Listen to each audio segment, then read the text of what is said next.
शनिदेव हुए अस्त। प्रिय दर्शकों, नवग्रहों में न्यायाधीश शनिदेव जो कर्म प्रधान देव हैं 7 मार्च से अस्त अवस्था में आ चुके हैं। 35 दिन का ये अस्तकाल समस्त राशि के जातकों को प्रभावित भी करेगा।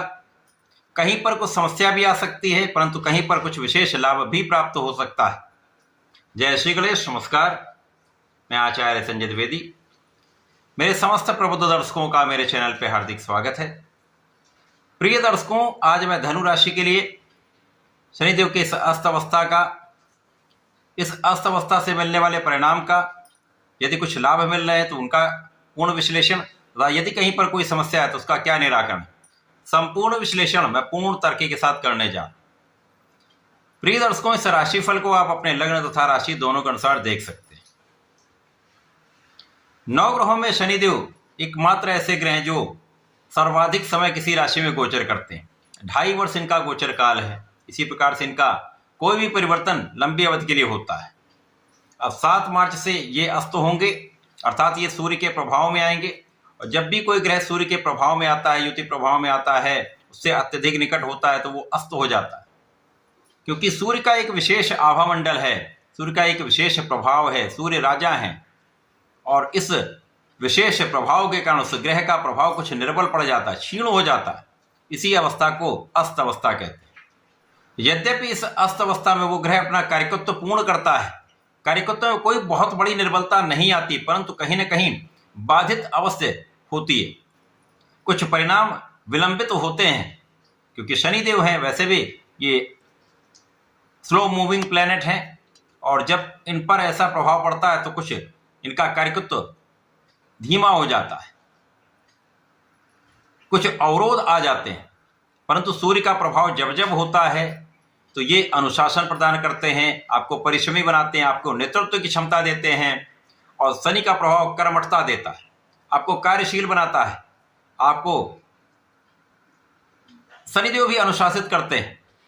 तो यदि समय में आप अनुशासन के साथ रहते हैं, किसी के साथ अन्याय नहीं करते हैं, पूर्ण परिश्रम करते हैं, सही समय प्रयास करते हैं और जो भी काम करते हैं उसका एक योजना, उसकी एक प्लानिंग बना लेते हैं तो समस्याएं उतनी नहीं आती।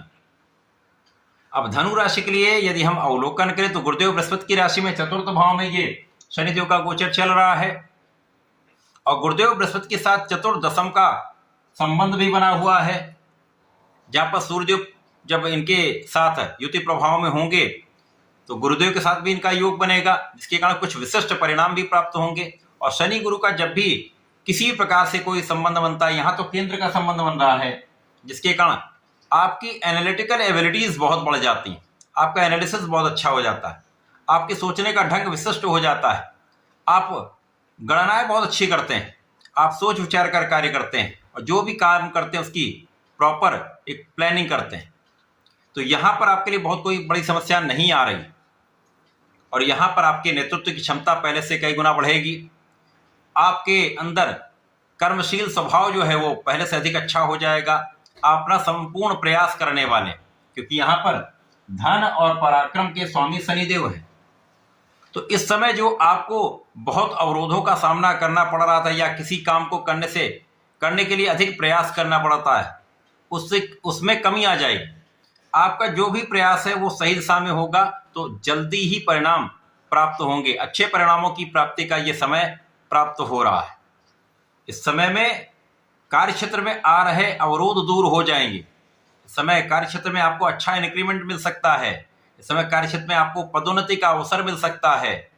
इस समय कार्यक्षेत्र में वृद्धि का अवसर अवश्य प्राप्त होगा। अब चाहे वो आपका प्रोफेशन हो, चाहे वो आपकी नौकरी का भाव हो, चाहे वो आपका व्यापारिक भाव, तीनों क्षेत्रों में आपका किया हुआ प्रयास आपको अच्छा लाभ देने वाला है। इस समय में आपके मन का संतुलन बहुत अच्छा रहेगा, तनाव कुछ कम होगा तथा यहाँ पर आपकी स्वास्थ्य समस्याएं भी कम रहेंगी, जिसके कारण आप अपना संपूर्ण प्रयास सही ढंग से कर पाएंगे। यहाँ पर आपका आत्मबल भी बहुत अच्छा रहने वाला है और जब आपका कॉन्फिडेंस, आपका आत्मबल बहुत अच्छा होता है तो आपके किए हुए प्रयास सही दिशा में भी होते हैं, आपके निर्णय भी सकारात्मक होते हैं और ये निर्णय आपके लिए अच्छे परिणामों की प्राप्ति कराते हैं। शनिदेव ऐसे ग्रह हैं जो आपको बहुत क्षमतावान बनाकर, आपको कर्मशील बनाकर आपके क्षेत्र में सर्वश्रेष्ठ लाभ प्रदान करते हैं। और सूर्य आपके विशेष प्रभाव को बढ़ाने वाला होता है, नेतृत्व की क्षमता तथा आपके लीडरशिप क्वालिटी को ये कई गुना बढ़ाने वाला होता है। तो आप जिस क्षेत्र में होंगे वहां पर आगे रहकर आप इनिशिएटिव ले सकते हैं, तो यहाँ पर निश्चित रूप से सफलता मिलेगी। यद्यपि यहाँ पर हो सकता है कुछ मतभेद लोगों के बीच में हो, यदि आप नौकरी करते हैं तो वहाँ लोगों के बीच में या उच्चाधिकारियों के साथ कुछ मतभेद हो सकते हैं। अंततः यहाँ पर आपका किया हुआ प्रयास सराहा जाए। यहाँ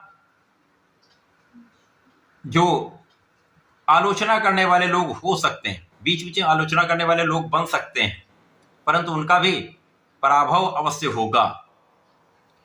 यहाँ मौसम के रोगों से अथवा हड्डी से संबंधित कुछ समस्याएं हो सकती हैं, जहां आपको ध्यान देने की आवश्यकता है, अथवा मसल क्रैम्प्स की समस्या हो सकती है, ध्यान देने की आवश्यकता है। यदि योगा प्राणायाम करते रहेंगे, नियमित व्यायाम करते रहेंगे, अपने खाने पीने पर ध्यान देंगे, अच्छी जीवन शैली, अच्छी भोजन शैली को आप अपनाएंगे तो समस्याएं कम से कम होंगी। और इस समय में आपका कार्यक्षेत्र निश्चित रूप से बढ़ेगा, लोगों का पूर्ण सहयोग मिलेगा और लोगों के बीच में एक विशेष आपका प्रभाव भी प्राप्त होने वाला है। इस समय में आप अपने ऋण से मुक्त हो सकते हैं, ऐसा तो निश्चित रूप से यहाँ पर ऐसा योग बन रहा है। इस समय यदि आपने प्रयास किया तो आपका ऋण समाप्त हो सकता है। तो शनिदेव का ये अस्तकाल धनु राशि के लिए आपके सुखों में वृद्धि कर सकता है, सुख संसाधन का लाभ दे सकता है, लेकिन शनि का ये अस्तकाल आपके सुख संसाधनों वृद्धि में जो अवरोध आ रहे हैं उनको दूर करने वाला होगा। सुखों के उपभोग में समस्या जो आ रही थी उनको दूर करने वाला होगा, तो आप सुख संसाधन का पूर्ण लाभ यहाँ पर ले पाएंगे। माता पिता के सुखों में भी वृद्धि होगी, आपको भी उनका साथ मिलेगा, आशीर्वाद प्राप्त होगा।